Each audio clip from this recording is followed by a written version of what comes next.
Bonjour, mon nom est Michel Saint-Pierre, je suis architecte et professeur d'architecture à la retraite. Alors depuis ma retraite, je renouais avec une passion que j'avais depuis toujours, à savoir le dessin et la peinture.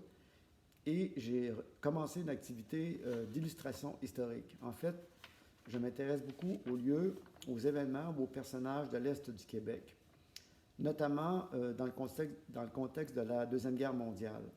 Alors, des événements que j'ai voulu illustrer, c'est la prise du Capo-Noli le 10 juin 1940 à Bic. Alors, le Capo-Noli est un cargo italien qui se trouvait en aval de Québec avec une cargaison de céréales en provenance de Montréal, mais à destination de l'Italie. Alors, il apprend le 10 juin par la radio que l'Italie vient de déclarer la guerre au Canada et que, par conséquent, il se trouve en territoire ennemi.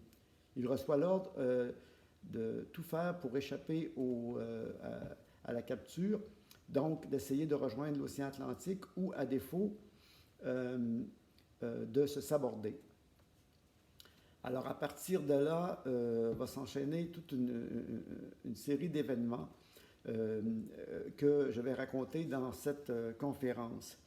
Notamment, on va parler évidemment des protagonistes de l'histoire, de l'événement du jour, autant au niveau des personnages sur le terrain, comme le capitaine du navire, aller jusqu'aux autorités canadiennes.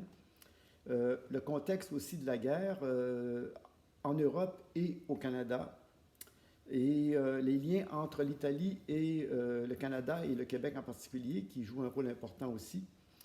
On va parler aussi des installations militaires de l'Est du Québec et des opérations qui ont été menées ce jour-là pour assurer la capture du navire. Et finalement, on va se rendre compte qu'à travers cet événement, finalement, cette anecdote assez locale, finalement, on comprend un peu tout le contexte de cette journée historique qui est le jour où le Canada et l'Italie sont entrés en conflit pour la Deuxième Guerre mondiale. Alors, j'espère que ça vous intéressera et ça fera plaisir de vous voir à ma conférence. Merci.